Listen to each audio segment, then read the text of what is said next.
Bonjour à tous, bienvenue aujourd'hui sur ce live. On va parler aujourd'hui de l'API validation. Alors c'est une API qui est intégrée dans les navigateurs et qui permet en fait de gérer tout ce qui est validation de formulaire HTML. Alors ce qu'on va voir déjà dans un premier temps, c'est qu'on va créer un formulaire HTML assez simple pour tester un petit peu le concept.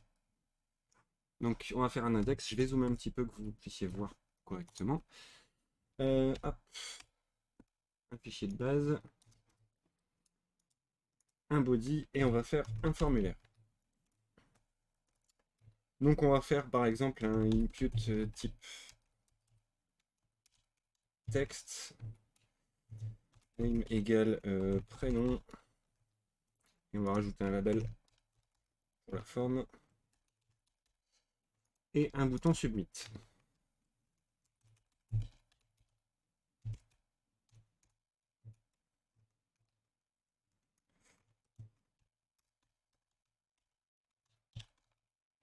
Alors par défaut, l'API validation, elle est déjà présente sur déjà directement dans le HTML, même sans utiliser de JavaScript en fait. Si on fait envoyer, alors là ça va fonctionner.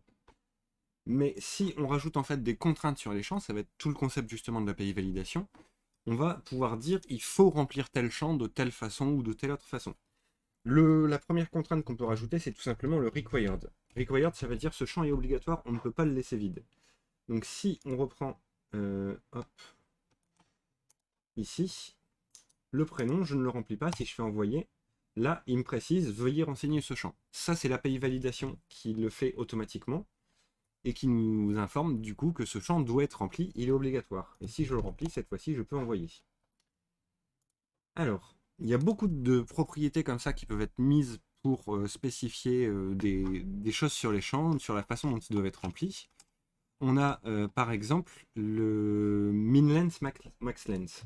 On peut par exemple dire ici minLength égale 3 pour dire il faut au moins 3 caractères dans ce champ. Du coup, si on ne le remplit pas, il va nous mettre une erreur, veuillez renseigner ce champ. Et si on met un seul caractère, il va nous dire veuillez allonger ce texte pour qu'il comporte au moins 3 caractères. Il en compte actuellement un seul. Donc ça, c'est vraiment la base de l'API validation qui est utilisée par le navigateur sans qu'on n'y fasse rien. Le truc, c'est qu'on peut la manipuler en JavaScript pour faire vraiment ce dont on a envie. Alors on va faire un fichier index JavaScript dans lequel on va manipuler ça. La première chose, c'est de récupérer le formulaire. Donc on va faire document, on va plutôt récupérer voici le formulaire. Donc, query selector form add event listener submit. Hop, j'ai oublié une virgule. Donc on prévoit simplement un événement submit sur le formulaire, comme ça on va pouvoir capter quand le formulaire est envoyé. Et la première chose à faire, c'est d'annuler l'événement. Donc e.prevent default, ça va permettre d'annuler l'envoi du formulaire. À partir de ça, on va pouvoir du coup vérifier les champs. Alors il y a 3 méthodes qui existent dans l'API validation, on va voir les 3. La première qu'on va voir, c'est le report validity. Donc ça va permettre par exemple de vérifier le champ. Donc on va faire un document.query selector. Alors je vais lui mettre un ID, ce sera plus pratique, mais on pourrait le sélectionner avec n'importe quoi ou avec un. Je vais mettre un ID sur le form. Ce sera plus pratique. Hop. Donc dièse formulaire. Et cette fois-ci, du coup, on va récupérer formulaire espace impute name égale prénom. Hop. Et hop, donc là on récupère le champ prénom qui se trouve dans le formulaire. Et on peut faire du coup la première méthode qui est report validity. Et cette méthode, elle va donc vérifier si le champ est valide ou non. Et s'il n'est pas valide, afficher un message d'erreur. Donc c'est exactement le comportement qu'on avait jusqu'ici. Quand on fait envoyer, on nous affiche donc le message d'erreur. Alors je vais juste vérifier, parce que j'ai un doute sur le fonctionnement. Ah bah oui, j'ai pas chargé le fichier JS déjà. Hop. C'est égal index.js. Hop.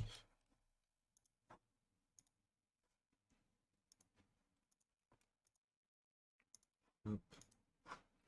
On n'y arrive pas. Donc le submit ne fonctionne pas. J'avais un doute là-dessus. Donc on va plus se positionner sur le bouton. Formulaire. Input.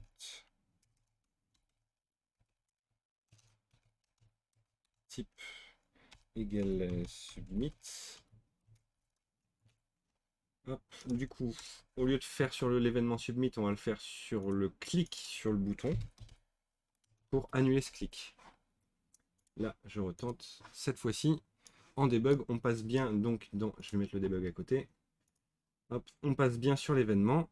On a le report validity qui, normalement, nous affiche le message.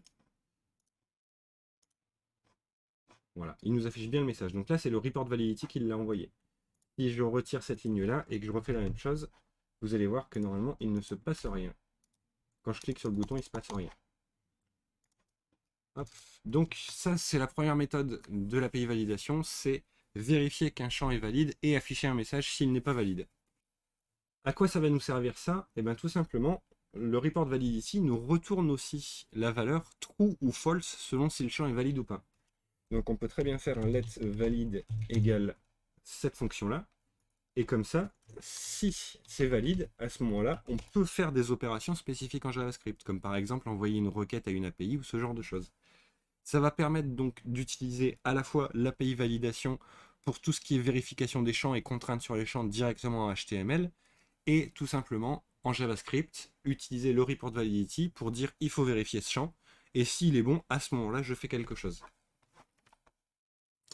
Alors, il y a beaucoup d'autres choses qui peuvent être faites. Par exemple, il y a une deuxième méthode dans l'API validation qui est le check validity. Le check validity, il fait exactement la même chose que le report validity, à une nuance près. C'est que check validity vérifie le champ et retourne true ou false, mais il n'affiche pas le message. Le report validity vérifie le champ, retourne true ou false, et il affiche le message d'erreur. Donc si on ne veut pas afficher le message d'erreur intégré dans l'API, on peut utiliser le check validity à la place et faire des affichages de messages personnalisés. Ça peut être pratique dans certains cas. On va voir ça un petit peu après. Mais voilà, c'est deux méthodes qui existent. Et il y a une autre méthode en plus qui existe, la troisième de l'API validation, qui est le custom message. Alors, la méthode exacte, je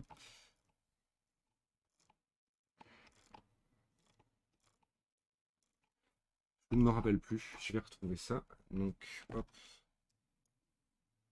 C'est set custom validity, je crois. Set custom validity. Ça, cette méthode-là, en fait, elle va permettre de définir un message personnalisé à afficher par l'API pour notre application.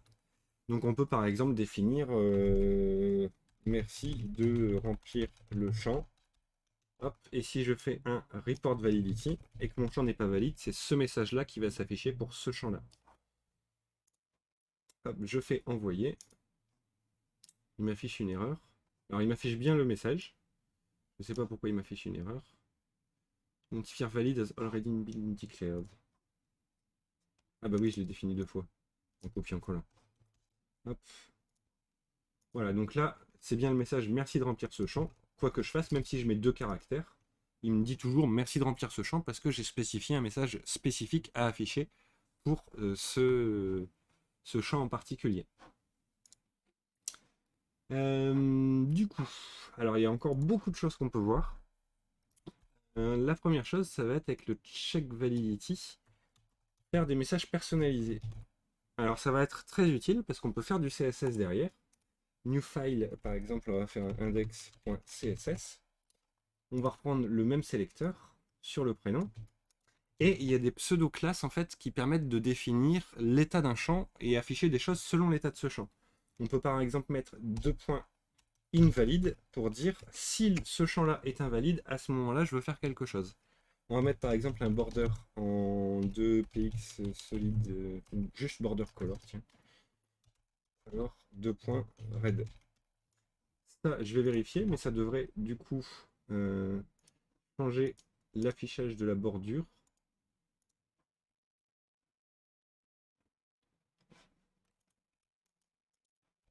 Ça ne veut pas. Bon, je vais essayer de faire autre chose, c'est peut-être pas border. Outline.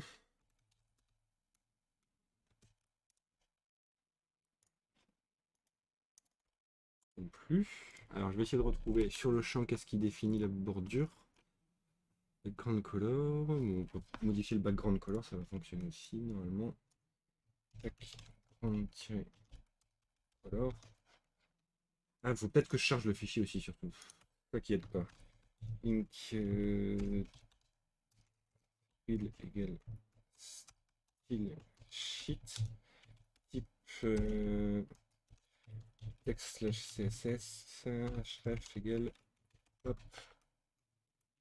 Voilà, avec le fichier chargé, ça devrait aider. Voilà, donc là j'ai le fond qui apparaît en rouge. Je vais essayer de remettre la bordure plutôt. Voilà, donc là j'ai ma bordure qui apparaît en rouge sur mon champ quand il est invalide. Et si je remplis pour qu'il soit valide, là ma bordure réapparaît normalement. Donc avec le CSS, on va être capable de modifier le champ. Alors on peut faire beaucoup de choses, hein. Là j'ai fait quelque chose de simple avec juste une bordure ou un fond. On peut aussi utiliser des pseudo-éléments comme before after pour ajouter un message avant ou après ou ce genre de choses. Et du coup vraiment modifier l'affichage en fonction de la validité du champ. Un autre truc qu'on peut faire pour aller encore un peu plus loin, c'est modifier le custom validity, mais là on l'a modifié de façon brute qui va toujours afficher le même message. On peut l'afficher aussi par rapport au type d'erreur qu'on va recevoir. Alors ce qu'il faut savoir, c'est que le check validity va nous retourner du coup un type d'erreur qu'on peut récupérer avec validity state normalement. Euh,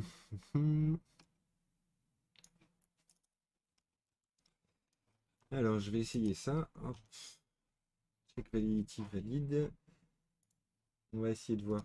Alors ça doit être sur le champ directement, dans les sources. Je vais mettre un point d'arrêt. Hop. Si je reprends. Alors le valide en lui-même c'est true ou false. Mais si je reprends le query selector de l'élément, hop, evaluate select text. Là, du coup, je récupère l'élément, mais je ne peux pas le parcourir. Alors, j'aurais bien aimé avoir les propriétés qui sont dedans. Je vais reprendre ça. Point. Alors, normalement, on a un validity quelque part.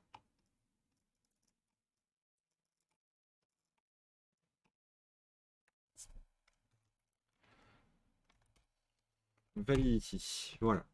Donc, si on récupère la propriété validity du champ, on a un validity state qui nous retourne pas mal d'informations. Il va nous retourner en fait quel est le type d'erreur. Donc là, celui qui a true, c'est custom error, parce que j'ai défini une erreur personnalisée.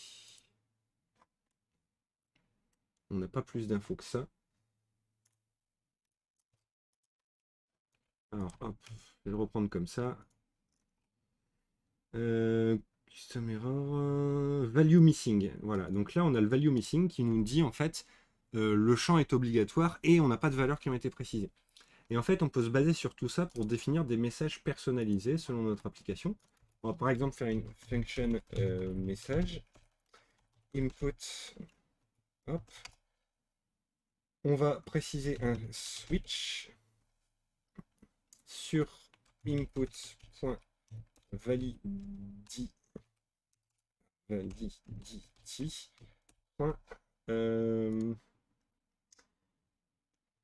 c'est tout. Et du coup, on va avoir plusieurs cas. Ça va être le cas bad input.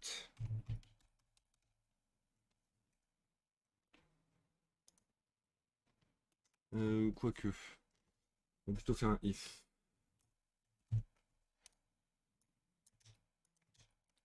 Bad input. Hop. Alors le champ qui était en erreur, là, c'était value missing plutôt. On va commencer par celui-là. Value missing. À ce moment-là, on va faire un input.set custom validity. Ce champ est obligatoire. Et on va en faire un deuxième sur too short par exemple.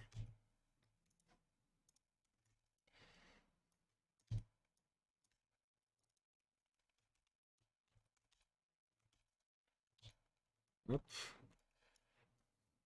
Ce champ doit comporter au moins. Hop. On va pouvoir récupérer la propriété min ou max sur le champ. Alors hop, si je fais ça, point min, hop, je ne récupère pas la valeur. Ouais, c'est min length. hop, mid-length, au moins, hop,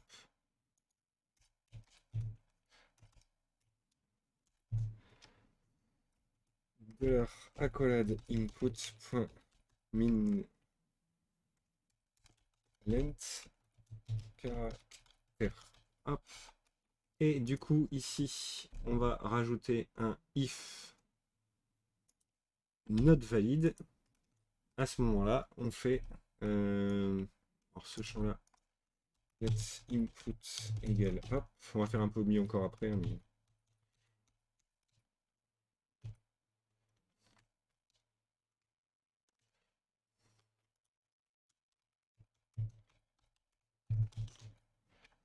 hop, du coup, input.checkValidity, if not valid, on va faire un message input.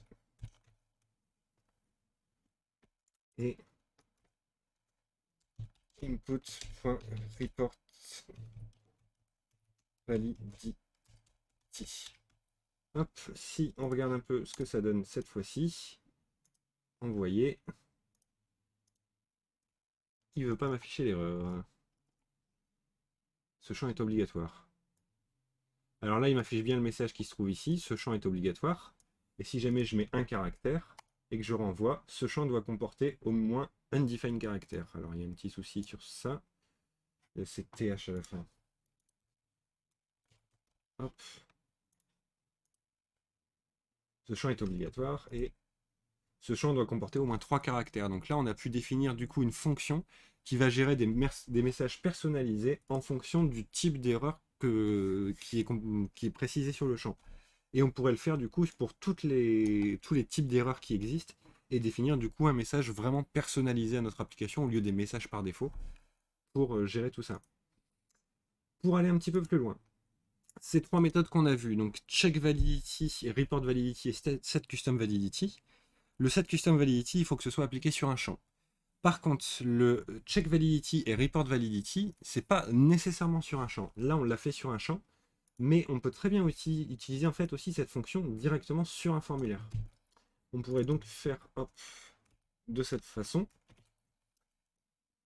Qu'est-ce que j'ai oublié? Oui, hop, voilà. Et là, en fait, ça va nous vérifier le formulaire complet d'un seul coup. Donc ça va aller vérifier tous les champs qui sont dans le formulaire, et un par un, il va vérifier la validité et nous retourner si l'ensemble du formulaire est valide, ou si au moins un champ n'est pas valide, il va nous retourner false. Donc ça peut être pratique. On peut aussi faire ça un peu autrement en le décomposant en JavaScript. C'est tout simplement récupérer l'ensemble des champs. Donc let field égale document query selector formulaire. Alors on va récupérer tous les champs, donc ça va être les inputs, mais ça va être aussi les select, les comment ça s'appelle, text area. Et déjà ce sera bien. Et du coup parcourir tous ces champs. Donc définir d'abord un let valide égale false. Et ensuite faire une boucle, donc for let field of fields. Je vais renommer celui-là. Donc pour chaque champ, ça on va le renommer check. On va faire hop, check field.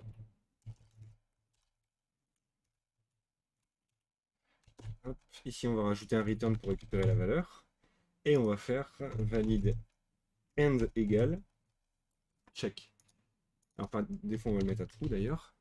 Comme ça permet par défaut de définir une valeur à true. On parcourt tous les champs du formulaire. Le end égale, en fait, ça va être comme si on faisait valide égale valide end check field. Ça revient au même, hein, c'est une syntaxe plus courte. Mais du coup, pour le premier champ, on a valide qui est à true. Et si le champ question est à true aussi, bah, valide restera à true. Par contre, si le champ est à false, à ce moment-là, valide va passer à false. Et pour tous les autres champs, il va rester à false quoi qu'il arrive, vu qu'on a false end quelque chose, ça sera toujours false. Donc ça va permettre à la fin de la boucle Alors déjà, ça va permettre dans la boucle de vérifier les champs un par un et de définir un message personnalisé pour le champ en même temps qu'on affiche le message et qu'on retourne la validité du champ. Et du coup, à la fin, tout simplement de faire ce qu'on avait ici que j'ai mis en commentaire. If valide, ça veut dire que le formulaire complet est valide et on peut faire quelque chose comme envoyer une requête par exemple. Et sinon, s'il n'est pas valide, on fait rien. Et là, du coup, avec juste ça, on a vérifié l'intégralité d'un formulaire, peu importe le nombre de champs, le code ne bougera plus. Et si on veut rajouter des champs dans le formulaire, on a juste à les ajouter avec les choses qui vont bien. Donc par exemple, on pourrait rajouter un champ type email, name égale email, required. Et là, normalement, le JavaScript va lui aussi vérifier le champ. Alors, je vais juste mettre un console.log pour l'exemple. Le formulaire est bien rempli. Alors, j'ai pas fait tous les erreurs différentes, hein, mais on pourrait le faire. J'ai laissé prénom d'ailleurs, ça je vais le modifier. On va l'appeler email et je vais mettre des divs autour pour l'affichage.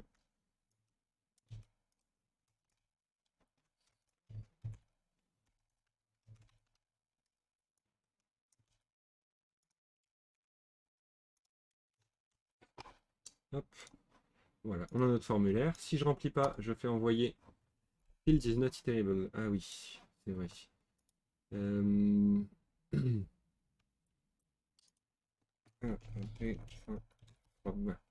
Parce que field, c'est pas un tableau, c'est une collection d'éléments HTML et du coup on peut pas le parcourir à moins de le transformer en tableau. Et là il me dit le formulaire est bien rempli, ce qui n'est pas le cas. Alors on va vérifier ça, on va débugger un petit peu. Hop, quand je fais envoyer,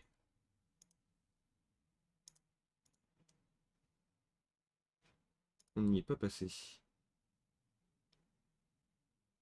Fields input. Ah oui, query selector all. Donc non, il n'y avait peut-être pas besoin du iframe.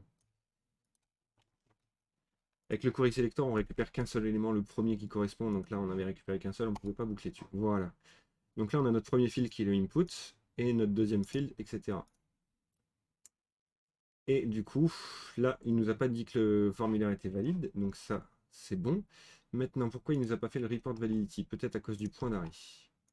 Hop, si je fais envoyer, voilà, ce champ est obligatoire. Alors le petit souci dans ce truc-là, c'est que le query selector, il va sélectionner les éléments dans l'ordre dans lequel ils arrivent dans la page. Et dans la boucle, en fait, on va parcourir les éléments et on va les faire un par un, sauf que le dernier qui va s'effectuer, c'est celui qui est tout en bas de la liste.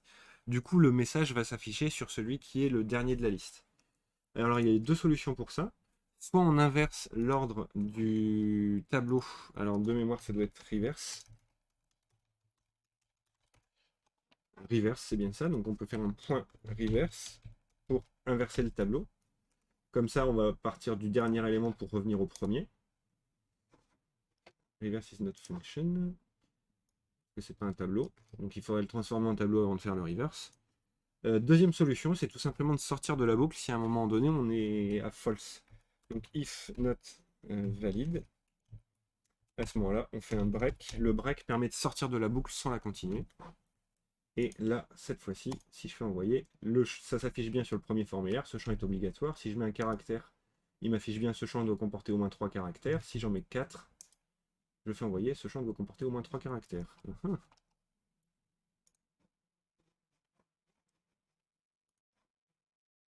On a le input. Hop.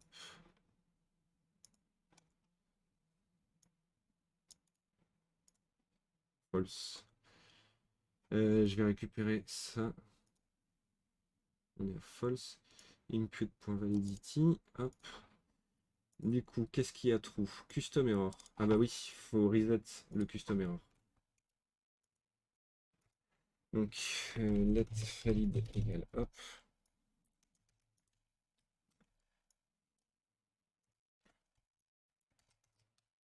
If valide input.set custom validity. False, je crois que c'est ça.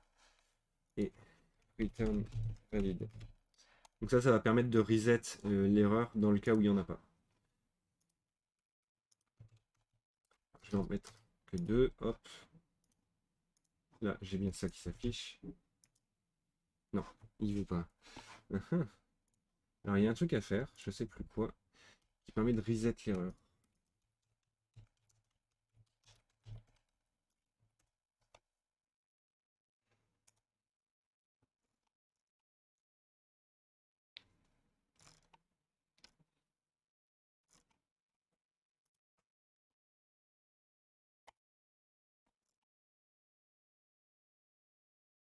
Ah oui, c'est une chaîne vide.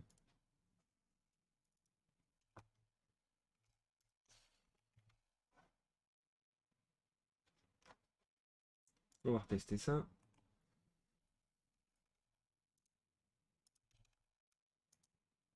Toujours pas, pourtant on devrait y passer. Non.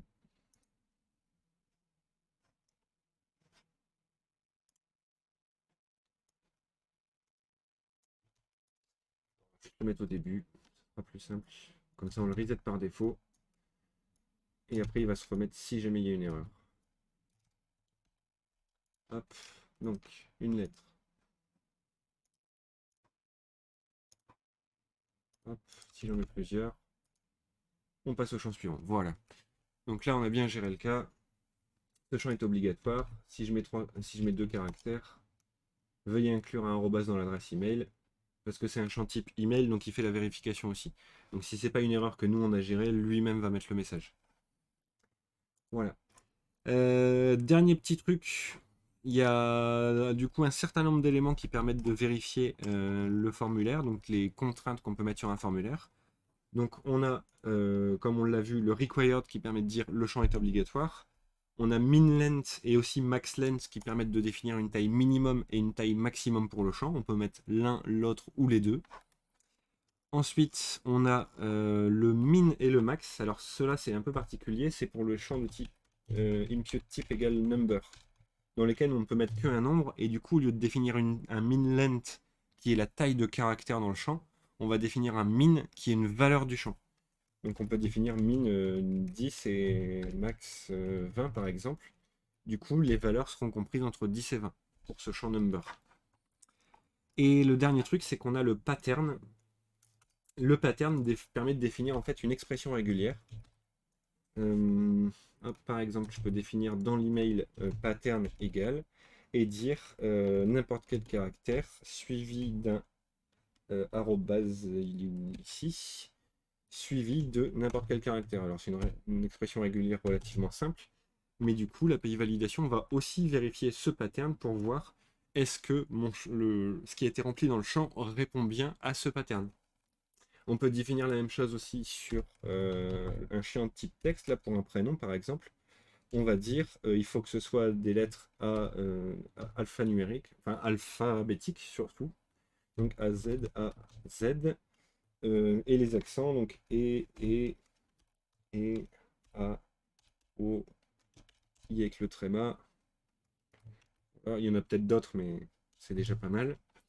Et du coup, on ne pourra pas remplir d'autres caractères que cela. Alors, bien penser à mettre une étoile ici, parce que sinon, on ne pourra mettre qu'un seul caractère dans le champ. Et là, si on remplit avec, par exemple, un 2 dans le champ, il va nous renvoyer une erreur. Veuillez respecter le format requis.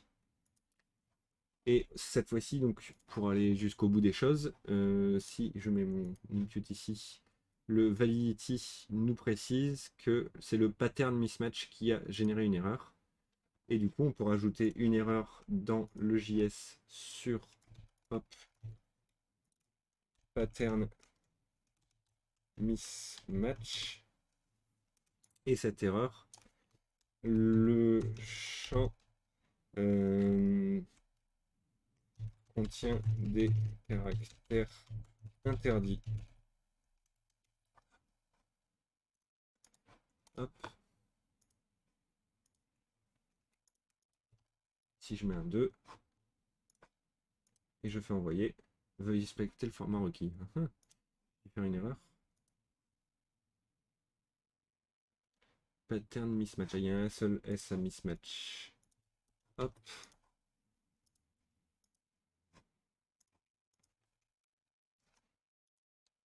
Le champ contient des caractères interdits. Voilà.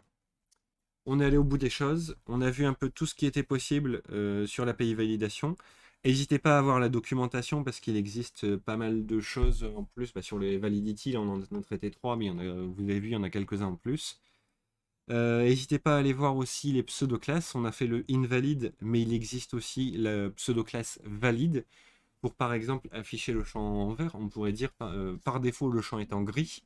Si le champ est valide, il est en vert, et s'il est invalide, il est en rouge.